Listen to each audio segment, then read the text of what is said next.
Pero cuando llegó la noche 28, ella dijo: he llegado a saber, oh rey afortunado, que el médico judío continuó de este modo la historia del joven. El corredor, al ver que el joven no conocía el valor del collar y que se explicaba de aquel modo, comprendió enseguida que lo había robado o se lo había encontrado, cosa que debía aclararse. Cogió pues el collar y se lo llevó al jefe de los corredores del zoco, que se hizo de él enseguida y que fue en busca del walí de la ciudad, a quien le dijo: me habían robado este collar y ahora hemos dado con el ladrón, que es un joven vestido como los hijos de los mercaderes y que está en tal parte, en casa de tal corredor.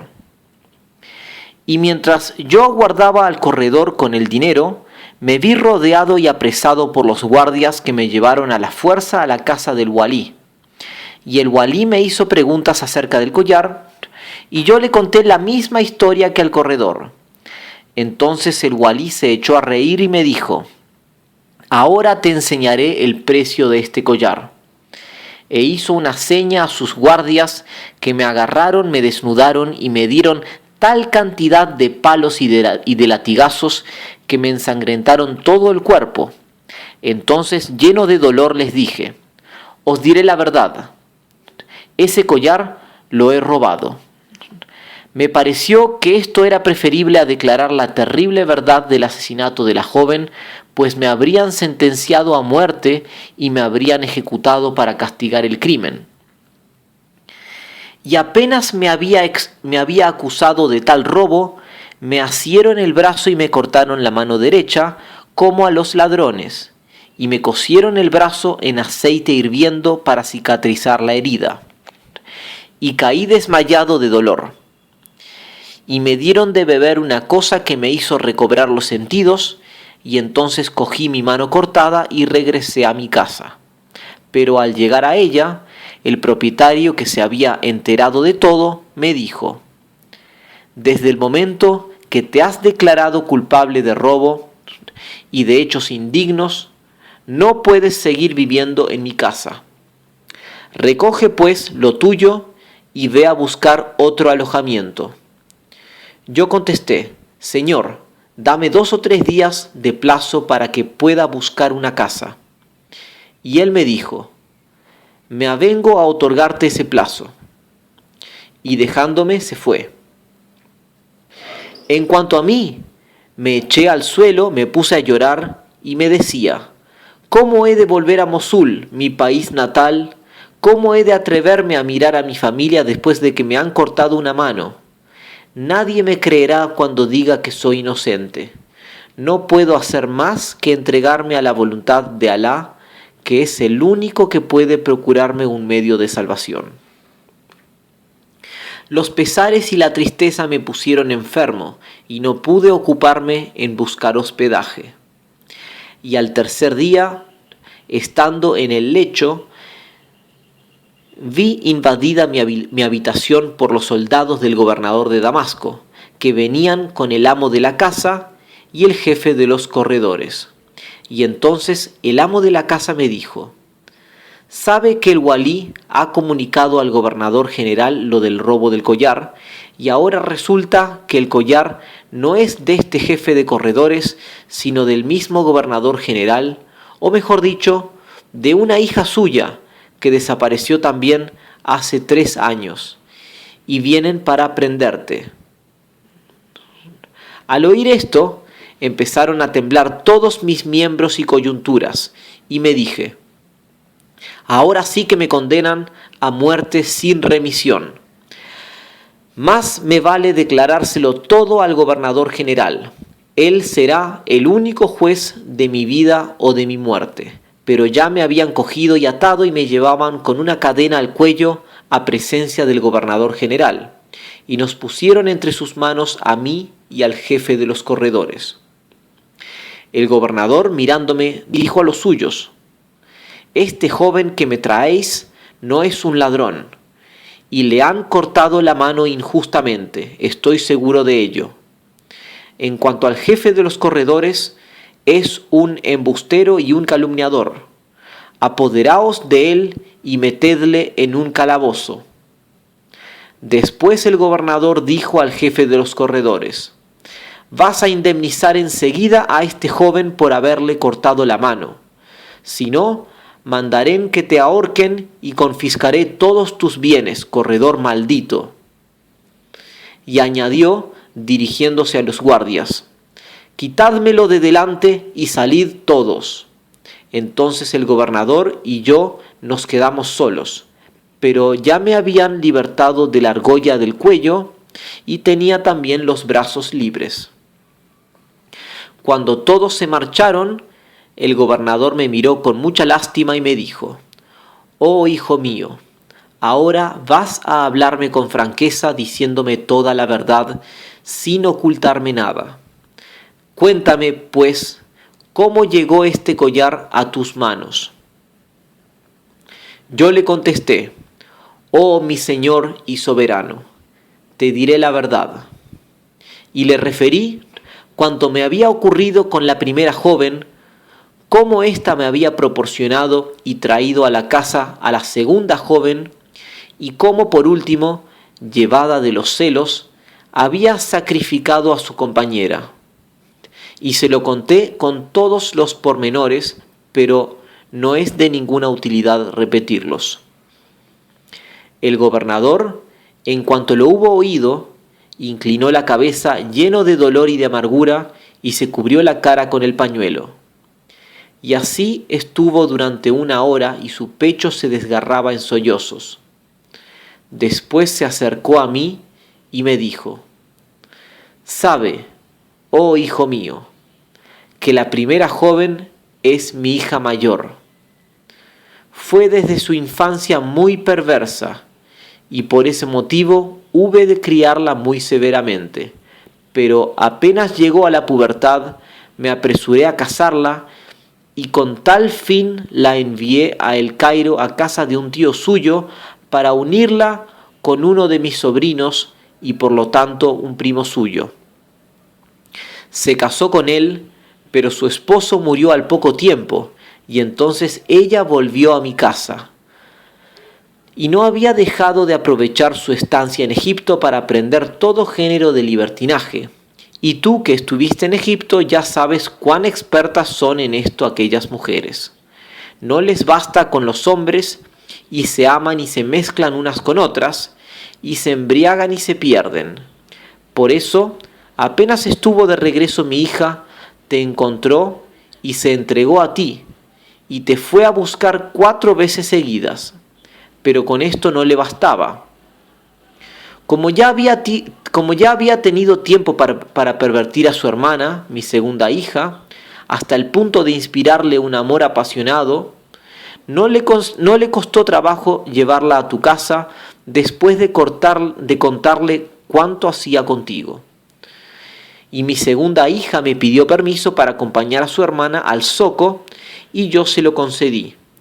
Y sucedió lo que sucedió.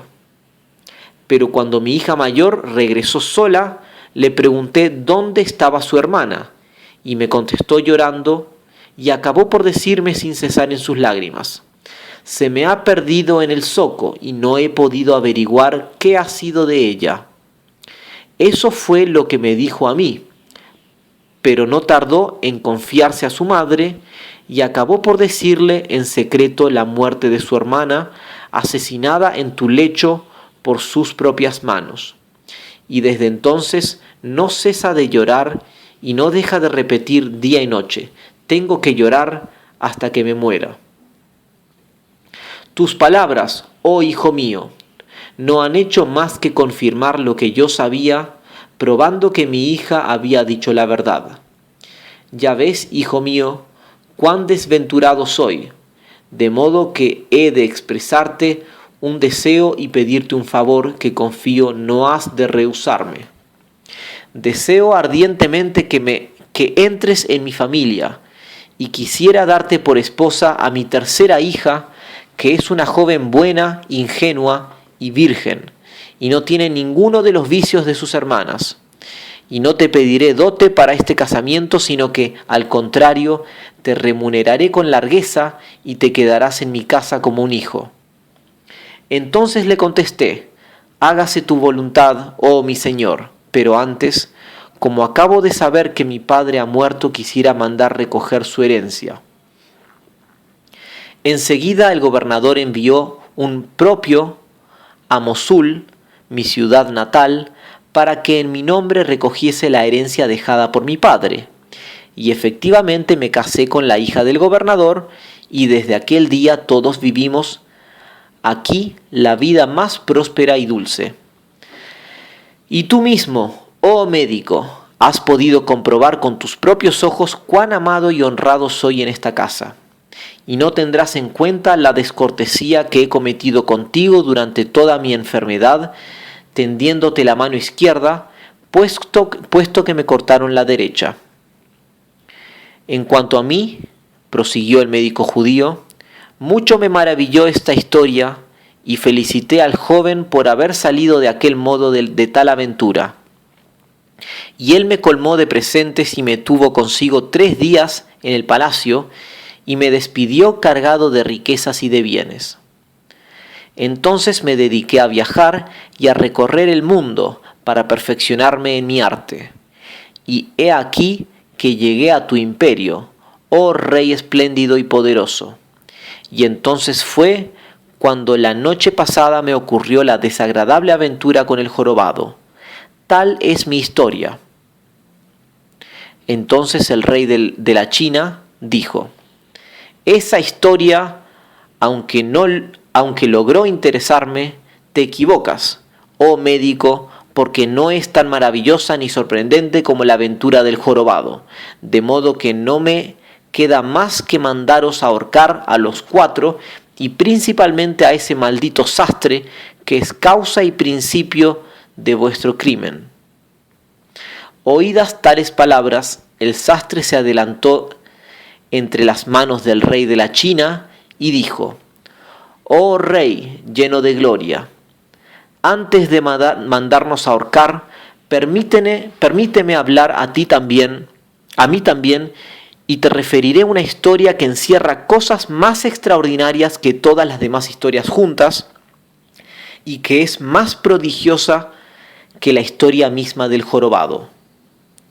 El rey de la China dijo, si dices la verdad, os perdonaré a todos, pero desdichado de ti si me cuentas una historia poco interesante y desprovista de cosas sublimes, porque no vacilaré entonces en empalaros a ti y a tus 3 compañeros, haciendo que os atraviesen de parte en parte, desde la base hasta la cima. Entonces el sastre dijo, y aquí comienza el relato del sastre. Sabe, pues, oh rey del tiempo, que antes de mi aventura con el jorobado, me habían convidado en una casa donde se daba un festín a los principales miembros de los gremios de nuestra ciudad, sastres, zapateros, lenceros, barberos, carpinteros y otros. Y era muy de mañana, por eso, desde el amanecer, estábamos todos sentados en coro para desayunarnos y no aguardábamos más que al amo de la casa, cuando le vimos entrar acompañado de un joven forastero hermoso, bien formado, gentil y vestido a la moda de Bagdad. Y era todo lo hermoso que se podía desear y estaba tan bien vestido como pudiera imaginarse. Pero era ostensiblemente cojo. Luego que entró a donde estábamos, nos deseó la paz y nos levantamos todos para devolverle su saludo. Después íbamos a sentarnos y él con nosotros, cuando súbitamente le vimos cambiar de color y disponerse a salir. Entonces hicimos 1000 esfuerzos para detenerlo entre nosotros.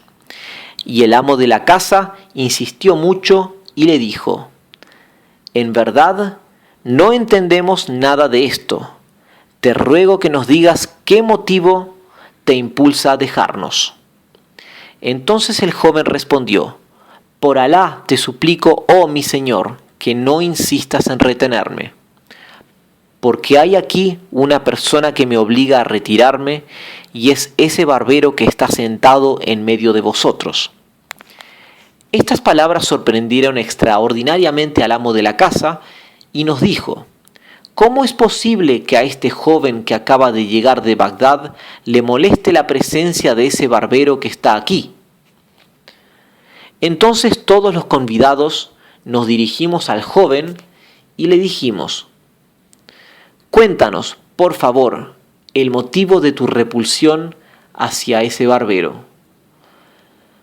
Él contestó: señores, ese barbero de cara de alquitrán y de alma de betún fue la causa de una aventura extraordinaria que me sucedió en Bagdad, mi ciudad. Y ese maldito tiene también la culpa de que yo esté cojo. Así es que he jurado no vivir nunca en la ciudad en que él viva, ni sentarme en sitio en donde él se sentara. Y por eso me vi obligado a salir de Bagdad, mi ciudad, para venir a este país lejano, pero ahora me lo encuentro aquí y por eso me marcho ahora mismo, y esta noche estaré lejos de esta ciudad para no ver a ese hombre de mal agüero. Y al oírlo, el barbero se puso pálido, bajó los ojos y no pronunció palabra. Entonces insistimos tanto con el joven que se avino a contarnos de este modo su aventura con el barbero. Y aquí comienza la historia del joven cojo con el barbero de Bagdad, contada por el cojo y repetida por el sastre. Sabed, oh todos los aquí presentes, que mi padre era uno de los principales mercaderes de Bagdad y por voluntad de Alá fui su único hijo. Mi padre, aunque muy rico y estimado por toda la población, llevaba en su casa una vida pacífica, tranquila y llena de reposo. Y en ella me educó, y cuando llegué a la edad de hombre, me dejó todas sus riquezas, puso bajo mi mando a todos sus servidores y a toda la familia, y murió en la misericordia de Alá, a quien fue a dar cuenta de la deuda de su vida. Yo seguí como antes, viviendo con holgura, poniéndome los trajes más suntuosos y comiendo los manjares más exquisitos. Pero he de deciros que Alá, omnipotente y gloriosísimo, había infundido en mi corazón el horror a la mujer y a todas las mujeres de tal modo que solo verlas me producía sufrimiento y agravio. Vivía, pues, sin ocuparme de ellas, pero muy feliz y sin desear nada más. Un día entre los días iba yo por una de las calles de Bagdad cuando vi venir hacia mí un número numeroso de mujeres. Enseguida, para librarme de ellas, emprendí rápidamente la fuga y me metí en una calleja sin salida. Y en el fondo de esta calle había un banco, en el cual me senté a descansar. Y cuando estaba sentado se abrió frente a mí una celosía y apareció en ella una joven con una regadera en la mano y se puso a regar las flores de unas macetas que había en el alféizar de la ventana. Oh, mis señores, he de deciros que al ver a esta joven sentí nacer en mí algo que en mi vida había sentido. Así es que en aquel mismo instante mi corazón quedó hechizado y completamente cautivo. Mi cabeza y mis pensamientos no se ocuparon más que de aquella joven, y todo mi pasado horror a las mujeres se transformó en un deseo abrasador. Pero ella, en cuanto hubo regado las plantas, miró distraídamente a la izquierda y luego a la derecha, y al verme me dirigió una larga mirada que me sacó por completo el alma del cuerpo. Después cerró la celosía y desapareció. Y por más que la estuve esperando hasta la puesta del sol, no volvió a aparecer, y yo parecía un sonámbulo o un ser que ya no pertenecía a este mundo. Mientras seguía sentado de tal suerte, he aquí que llegó y bajó de su mula a la puerta de la casa el cadí de la ciudad, precedido de sus negros y seguido de sus criados. El cadí entró en la misma casa en cuya ventana había yo visto a la joven y comprendí que debía de ser su padre. Entonces volví a mi casa en un estado deplorable, lleno de pesar y de zozobra, y me dejé caer en el lecho. Y enseguida se me acercaron todas las mujeres de la casa, mis parientes y servidores, y se sentaron a mi alrededor y empezaron a importunarme acerca de la causa de mi mal. Y como nada quería decirles sobre aquel asunto, no les contesté palabra alguna.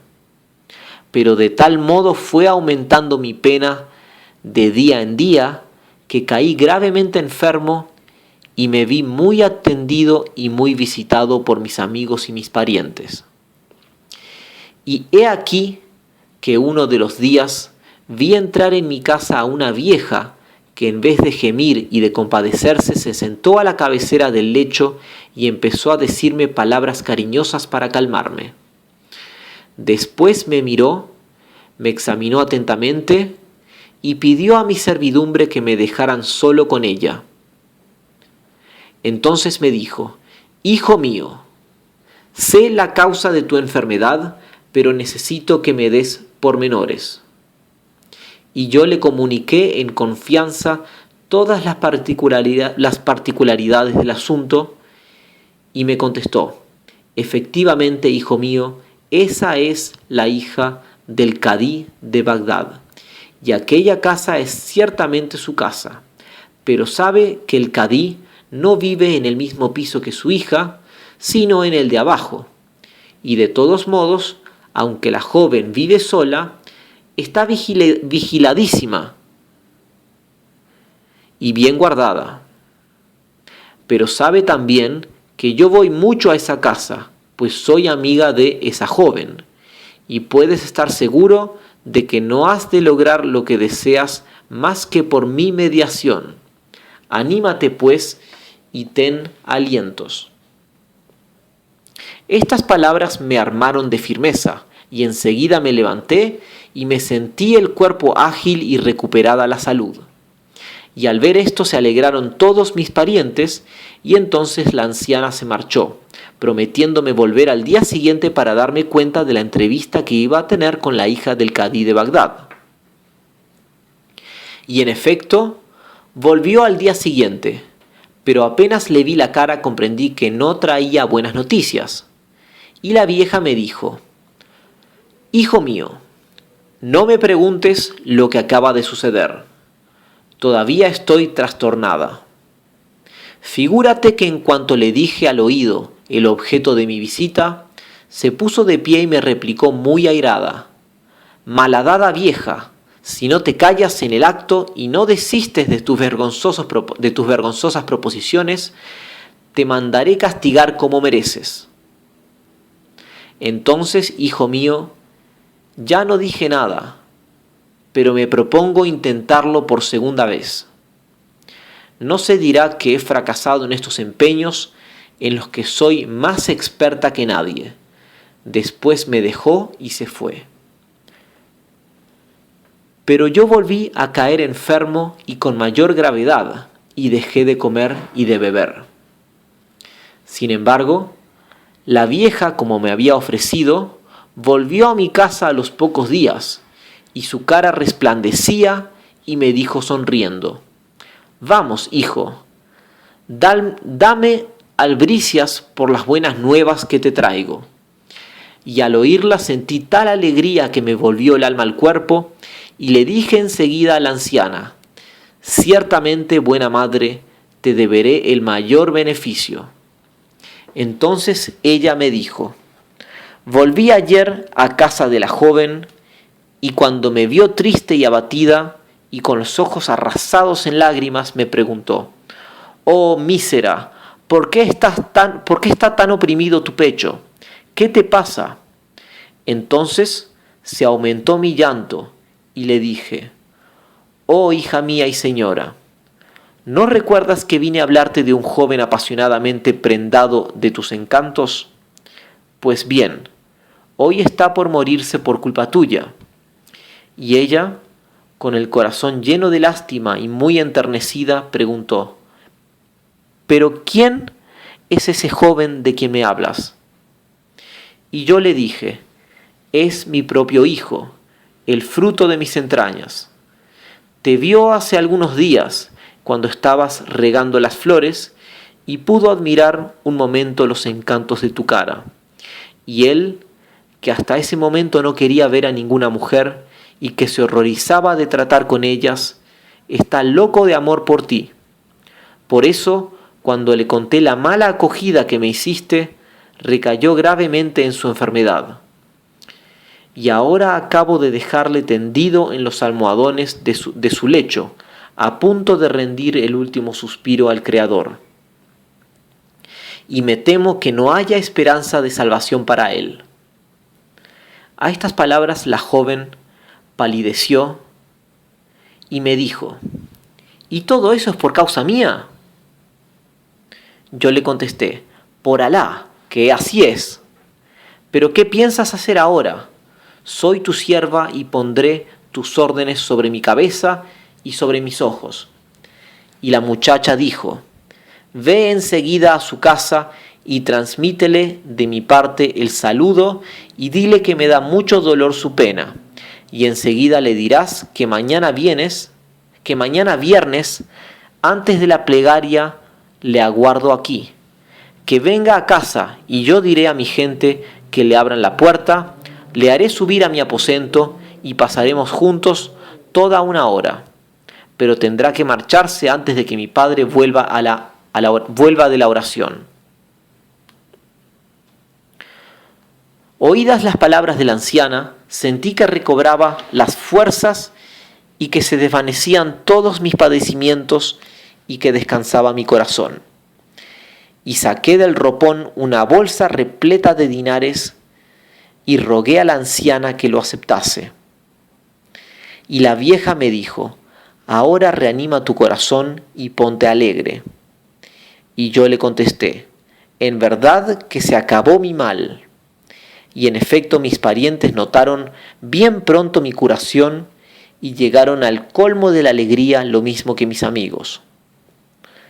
Aguardé pues de este modo hasta el viernes, y entonces vi llegar a la vieja y enseguida me levanté, me puse mi mejor traje, me perfumé con esencia de rosas e iba a correr a casa de la joven cuando la anciana me dijo: todavía queda mucho tiempo, más vale que entre tanto vayas al hammam a tomar un buen baño y que te den masaje, que te afeiten y te depilen, puesto que ahora sales de una enfermedad y verás qué bien que te sienta.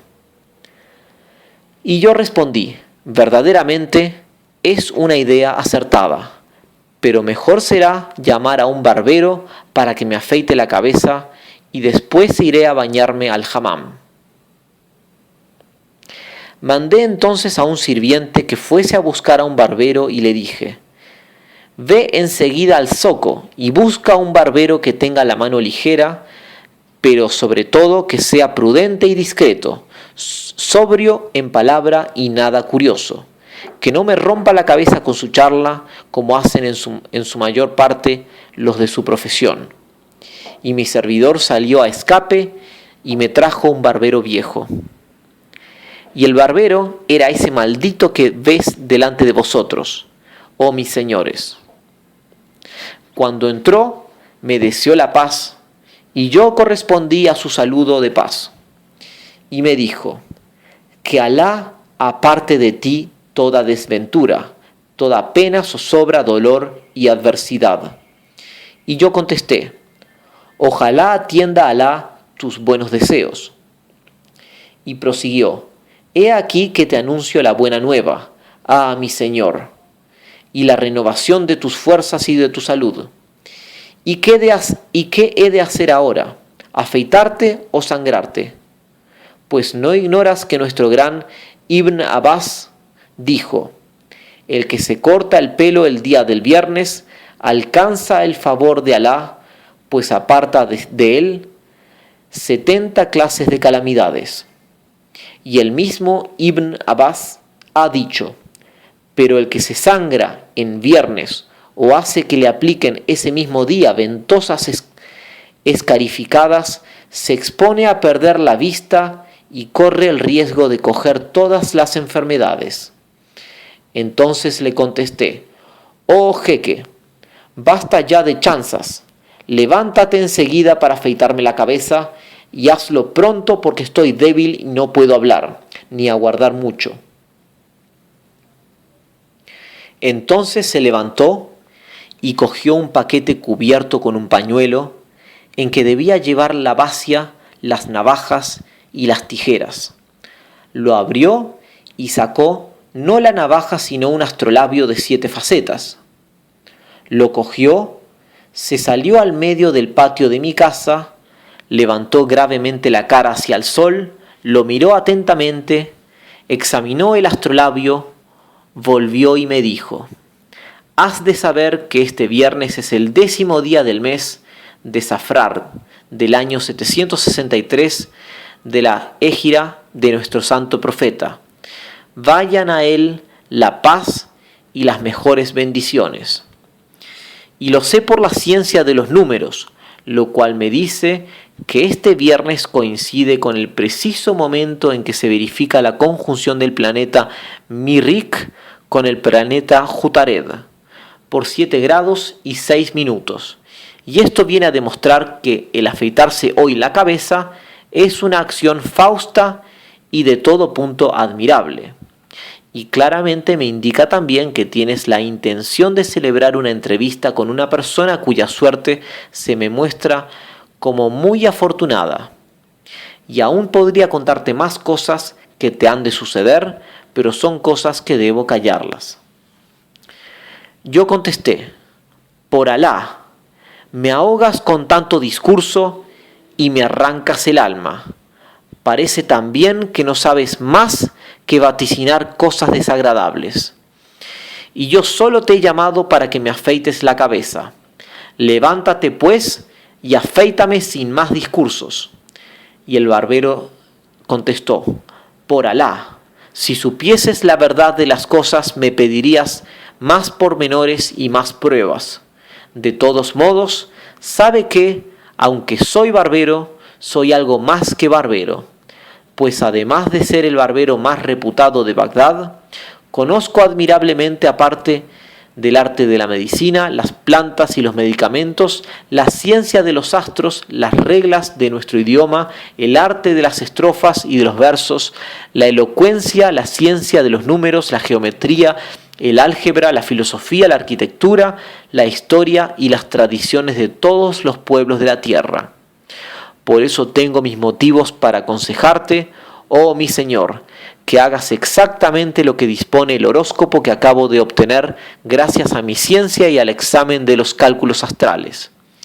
Y da gracias a Alá que me ha traído a tu casa y no me desobedezcas, porque solo te aconsejo tu bien por el interés que me inspiras. Ten en cuenta que no te pido más que servirte un año entero sin ningún salario, pero no hay que dejar de reconocer, a pesar de todo, que soy un hombre de bastante mérito y que me merezco esta justicia. A estas palabras le respondí: eres un verdadero asesino. ¿Qué te has propuesto, volverme loco y matarme de impaciencia? En este momento de su narración, Sherazada vio aparecer la mañana y volvió a callarse discretamente.